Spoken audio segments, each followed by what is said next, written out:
Welcome students.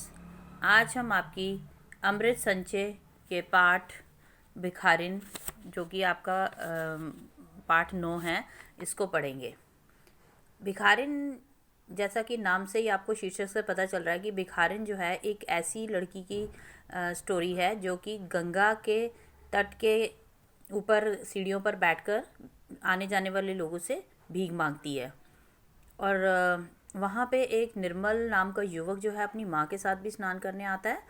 ठीक है, तो वो उसकी माँ जो है वो इसके साथ कैसा व्यवहार करती है भिखारिन के साथ, और वो जो पंडा जी हैं जो कि गंगा के तट पर बैठकर धार्मिक संकल्प करवाते हैं लोगों से, तो वो इसके साथ कैसा व्यवहार करते हैं उसके बारे में इस कहानी में बताया गया है। और ये भी बताया गया है कि लोग जो हैं धर्म के नाम पर अनेक संकल्प करते हैं, अनेक आडंबर करते हैं, दिखावे करते हैं धर्म के नाम पर, लेकिन वो उनके मन में लोगों के प्रति कोई भी सहानुभूति नहीं होती। यानी कि जो गरीब लोग होते हैं उनके प्रति उनके मन में कोई सहानुभूति नहीं होती है, और वो किसी गरीब की मदद करने में विश्वास नहीं रखते हैं और उनको छोटा या नीची जाति का समझते हैं। तो आइए अभी हम स्टोरी को पढ़ते हैं। जानवी जो है इस भिखारिन का नाम है, जिसके बारे में ये स्टोरी है उसका भिखारिन का नाम क्या है? जानवी। जानवी अपने बालू के कंबल में ठिठुर कर सो रही थी। शीत कुहासा बनकर प्रत्यक्ष हो रहा था। यानी कि जो भिखारिन है जानवी, वो क्या कर रही है, गंगा के तट के ऊपर वहाँ पे सीढ़ियों पे वो सो रही है। और वो बालू के कंबल किसको बोला है? बालू का मतलब बिल्कुल पतला सा कंबल है उसके पास, जो फटा पुराना है, चिथड़े हुआ पड़ा है, और उसके अंदर वो ठिठुर कर, यानी जिसको ठंड लग रही है और वो सो रही है। शीत कुहासा बनकर प्रत्यक्ष हो रहा है, और जो ठंड जो है वो बहुत अपनी चरम सीमा पर है और एकदम सामने नज़र आ रहा है। यानी कि कुहासा जो है बिल्कुल सामने प्रत्यक्ष रूप में नज़र आ रहा है, बहुत ठंड है। दो चार लाल धाराएं प्राची के क्षितिज में बहना चाहती थीं, और सूर्य की दो चार लाल धाराएं का मतलब कि उसकी जो किरणें जो थी ना, वो सुबह के समय में क्षितिज में बहना चाहती थीं। धार्मिक लोग जो है स्नान करने के लिए आने जाने लगे हैं, और गंगा के तट पर धर्म को मानने वाले लोग जो हैं वो आने जाने लगे हैं। निर्मल की माँ स्नान कर रही थी, और निर्मल जो है वो एक युवक है जो कि अपनी माँ के साथ आया है, और उसकी माँ जो है वो गंगा में स्नान कर रही थी, और पंडे के पास बैठा हुआ वह बड़े कौतूहल से धर्मवीरू लोगों की स्नान क्रिया को देखकर मुस्कुरा रहा था। और जो कि निर्मल है वो अपने माँ के साथ जो है वहाँ पे आया है गंगा के तट पर, और उसकी माँ जब स्नान करने जाती है तो वो पंडा, पंडा मतलब किसको बोला है? गंगा के तट पर बैठने वाले पंडित लोग जो होते हैं, जो धार्मिक संकल्प कराते हैं, तो वो पंडे के पास बैठा हुआ है और बड़े ही कौतूहल मतलब जिज्ञासा के साथ आने जाने वाले लोगों को, धर्म भीरू मतलब धर्म को मानने वाले लोगों को आते जाते हुए, स्नान करते हुए देख रहा है वो। उसकी माँ स्नान करके ऊपर आती है और अपनी चादर ओढ़ते हुए स्नेह से और बड़े प्यार से निर्मल को पूछती है, क्या तू स्नान ना करेगा? कहती कि क्या तुम स्नान नहीं करोगे? तो निर्मल ने क्या कहा? नहीं माँ, मैं तो धूप निकलने पर ही घर जाकर स्नान करूँगा। पंडा जी हंसते हुए कहते हैं। तो इस निर्मल की बात सुनकर पंडित जी क्या बोलते हैं? पंडा जी वो हंसते हुए कहते हैं, माता, आजकल के लोग पुण्य धर्म क्या जाने, मतलब आजकल के जो लोग हैं वो पुण्य धर्म के बारे में तो कुछ नहीं जानते। यह सब तो तब तक है जब तक आप लोग हैं। तो वो कहते हैं कि ये पंडित जी कहते हैं कि ये आजकल के बच्चे जो हैं इन धर्म के कामों को क्या जानते हैं, पाप धर्म पुण्य धर्म को क्या जानते हैं ये। और ये तो जब तक ये सब कुछ चल रहा है धर्म का काम, जब तक आप लोग जिंदा हैं। निर्मल का मुंह लाल हो गया, फिर वह चुपचाप रहा। उसकी माँ संकल्प लेकर कुछ दान करने लगी। निर्मल जो था उसको ये बात अच्छी नहीं लगी पंडा जी की, और वो उसको मुंह लाल हो गया, क्या मतलब कि उसको शर्म भी आ गई और उसको गुस्सा भी आया, और फिर वह चुप हो गया। और उसकी माँ जो थी वो धर्म संकल्प करने लग गई। सहसा जैसे उजाला हो गया, और एकदम से फिर उजाला हो जाता है, दिन चढ़ जाता है। एक धवल दांतों की श्रेणी अपना भोलापन बिखेर देती है। धवल दांतों की श्रेणी का मतलब जैसे कि दांत जो हैं वो एकदम चमकते हैं, ठीक है ना।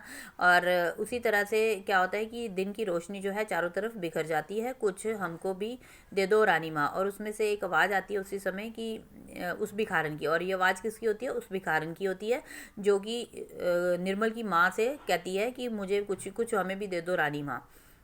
निर्मल ने देखा एक 14-15 वर्ष की भिखारिन जो थी, यहाँ पे आप इस चित्र में देख सकते हैं, ये पंडा जी बैठे हैं, और ये देखो गंगा के तट की सीढ़ियाँ हैं, और वहाँ पे निर्मल की माँ बैठी हुई है और निर्मल खड़ा है, और पीछे वो भिखारिन जो है वो थैला लटका के और उसके हाथ में कटोरा है। तो फिर वो क्या कर रही थी वो, उससे उनसे क्या मांग रही थी? 15, ये कौन थी? 15 वर्ष की, 14-15 वर्ष की जो भिखारिन जो थी वो वहाँ पे भीख मांग रही थी। पंडा जी झल्लाए, बीच में ही संकल्प अधूरा छोड़कर बोल उठे। और पंडित जी जो थे वो एकदम धर्म का संकल्प करते करते एकदम बीच में बोल पड़ते हैं, चल हट पगली। निर्मल ने कहा, माँ कुछ इससे भी दे दो। वो उसको मतलब दुत्कारते हैं भिखारिन को, और फिर निर्मल कहता है, उसको अच्छा नहीं लगता, वो कहता है माँ इसे भी कुछ दे दो। माता ने उधर देखा भी नहीं, और परंतु निर्मल ने उस जीर्ण मलिन वसन में, जीर्ण मलिन वसन मतलब होता है कि फटे पुराने कपड़ों में, वसन होता है कपड़े, मलिन मतलब बहुत पुराने, मैले, जीर्ण का मतलब होता है फटे पुराने, उन कपड़ों में देखता है कि एक दरिद्र हृदय की हंसी को रोते हुए देखा। मतलब उस भिखारिन के रूप में उसने एक बहुत ही गरीब हृदय की हंसी को रोते हुए देखा, मतलब गरीबी से जो बहुत दुखी थी उसको रोते हुए देखा उसने, उसके हृदय को। और उस बालिका की आंखों में एक अधूरी कहानी थी। वो जो भिखारिन जो थी ना, उसकी आंखों में एक अधूरी कहानी थी, और जो कि उसकी गरीबी को जता रही थी। रूखी लटों में सादी उलझन थी, और उसकी जो बालों बिल्कुल रूखे थे जो, और उसके अंदर एक उसके मन में एक बहुत ज़्यादा उलझन थी, सादी उलझन थी, मतलब कि वो गरीब थी बेचारी, और इस वजह से उसकी जो रूखी लटें जो थी ना वो उसकी गरीबी को दर्शा रही थी। धर्मपरायण निर्मल की माँ स्नान करके, ये धर्मपरायण निर्मल की माँ का मतलब ये देखो उसकी व्यक्तित्व की विशेषता है, निर्मल की माँ के व्यक्तित्व की विशेषता है कि वो धर्मपरायण थी। तो धर्मपरायण निर्मल की माँ स्नान करके निर्मल के साथ चलने लगी। भिखारिन को अभी भी आशा थी कि वह भी, इसलिए कि भिखारिन को अभी भी आशा थी कि उसे लग रहा था कि वो अभी कुछ उसको दे देंगे भीख में, वह भी इसलिए उनके साथ साथ चल पड़ती है पीछे पीछे उनके। निर्मल एक भावुक युवक था। अब निर्मल जो है ये उसका कैरेक्टर है, ठीक है ना, उसका स्वभाव कैसा था, वो भावुक युवक था। उसने पूछा, तुम भीख क्यों मांगती हो? उसने भिखारिन को पूछा कि तुम भीख क्यों मांगती हो? भिखारिन की पोटली के चावल, फटे कपड़े के छिद्र, छिद्र होता है छेद, छिद्र से नीचे गिर रहे थे। उन्हें संभालते हुए उसने कहा, बाबूजी पेट के लिए। वो कहती कि मैं अपने पेट को भरने के लिए भीख मांगती हूँ। निर्मल ने कहा, नौकरी क्यों नहीं करती? माँ इसे अपने यहाँ रख लो, क्यों क्यों नहीं लेती? धनिया तो प्राय अक्सर छुट्टी पे प्राय आती ही नहीं, मतलब कि धनिया जो था वो उनके घर में काम करने वाली नौकरानी का नाम था। तो निर्मल अपनी माँ से कहता है कि माँ तुम इसको अपने यहाँ नौकरी पे क्यों नहीं रख लेती हो, इसको अपने यहाँ काम क्यों नहीं देती हो? तो वो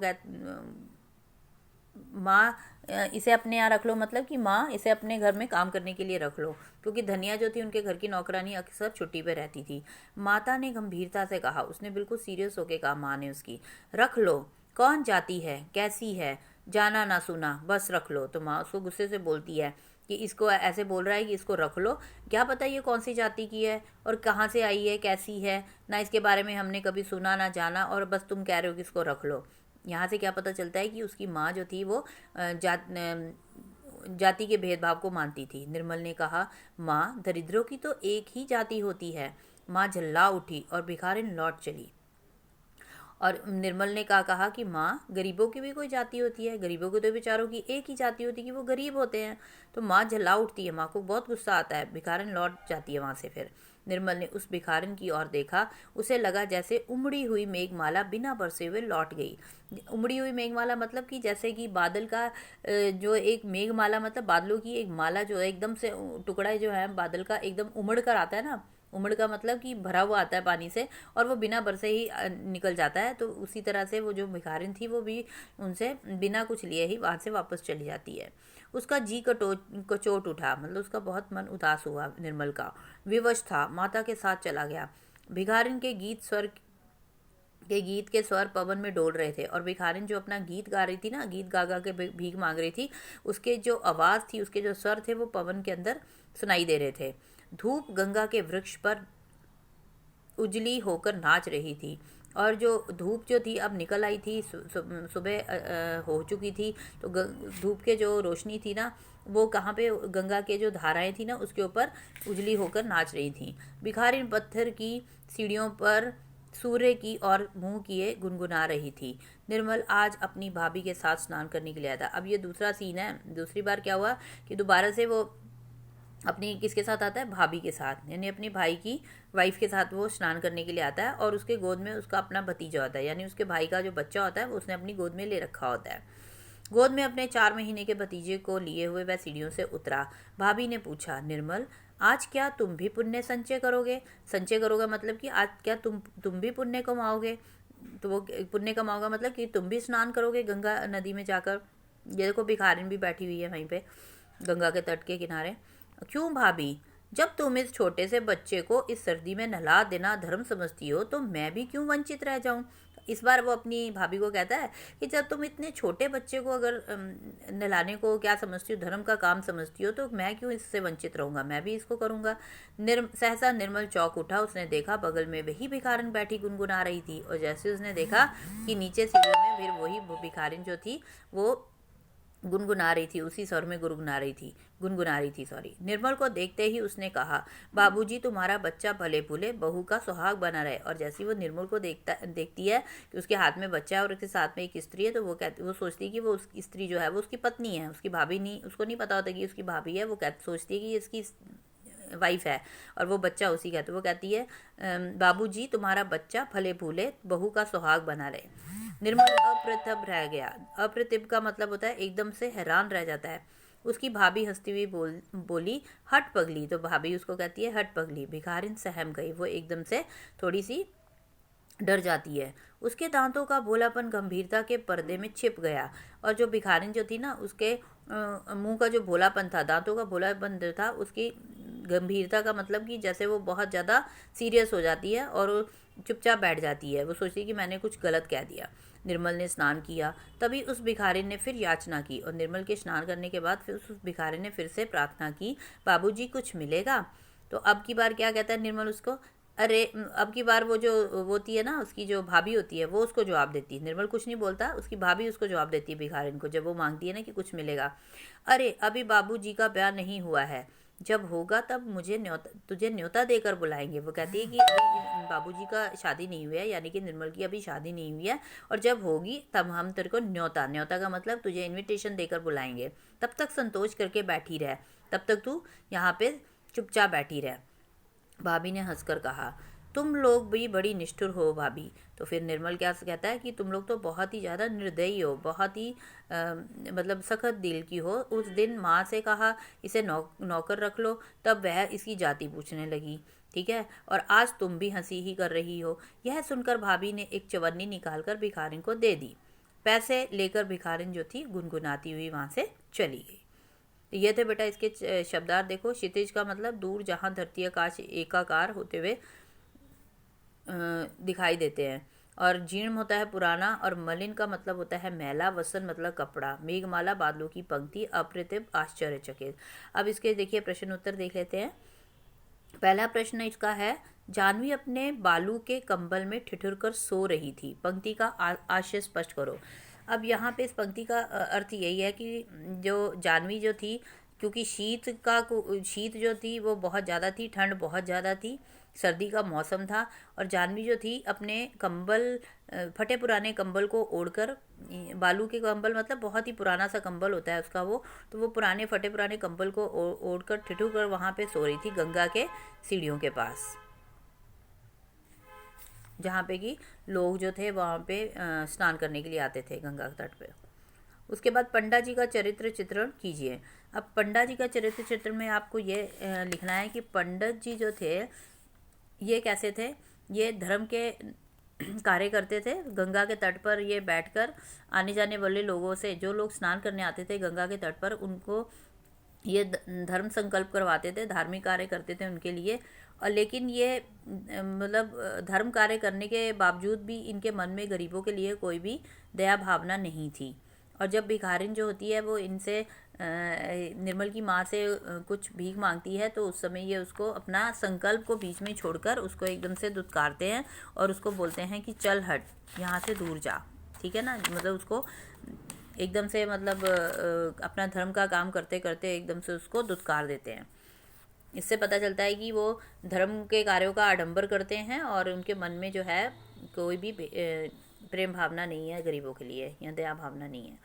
निर्मल की माँ की विचारधारा स्पष्ट कीजिए। अब निर्मल की माँ की जो विचारधारा है इसमें आप लिख सकते हो कि वो धर्मपरायण थी, ठीक है, धर्म में विश्वास रखने वाली स्त्री थी, इसलिए वो गंगा के तट पर स्नान करने के लिए आई थी और अपना धार्मिक संकल्प भी कर रही थी, ठीक है, दान पुण्य का काम कर रही थी, लेकिन वो जो थी वो ऊंच नीच के भेदभाव को मानने वाली थी, क्योंकि जब वो भिखारिन जो है उससे भीख मांगती है तो वो उसको भीख ना देकर उसको दुत्कार देती है, उसको डांट देती है। ठीक है, तो इससे पता चलता है कि वो एक तो और जब उसका बेटा निर्मल उसको अपने यहाँ काम पे रखने के लिए बोलता है तो वो बोलती है कि ऐसे कैसे मैं रख लूँ कि ना इसकी कोई जाति का पता है ना इसका पता है कहाँ से आई है। तो इसका मतलब यह है कि वो एक तो गरीबों के प्रति उसके मन में दया नहीं थी और वो जाति के भेदभाव को मानती थी। उसके बाद अगला प्रश्न हमारा है कि इस कहानी से आपको क्या प्रेरणा मिलती है। इस कहानी से हमें यह प्रेरणा मिलती है कि हमें धार्मिक होने के साथ साथ हमारे मन में लोगों के प्रति प्रेम भाव होना चाहिए।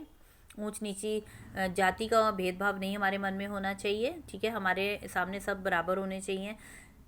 गरीब लोगों के प्रति हमारे मन में दया भाव होना चाहिए। और हमें ये जो धार्मिक आडंबर लोग करते हैं, जो दान पुण्य का काम करते हैं, वो उन्हें करना चाहिए। दान पुण्य हमें उनके लिए करना चाहिए जिनकी इनको आवश्यकता होती है, जिन्हें की इनकी असली में आवश्यकता होती है। तो ये थे बेटा अब इसके प्रश्न उत्तर। अब आप इसके ये स्टोरी को एक बार दोबारा से पढ़ लीजिएगा और इसके प्रश्न उत्तर जो हैं वो करके हिंदी होमवर्क ग्रुप में भेज दीजिएगा। धन्यवाद।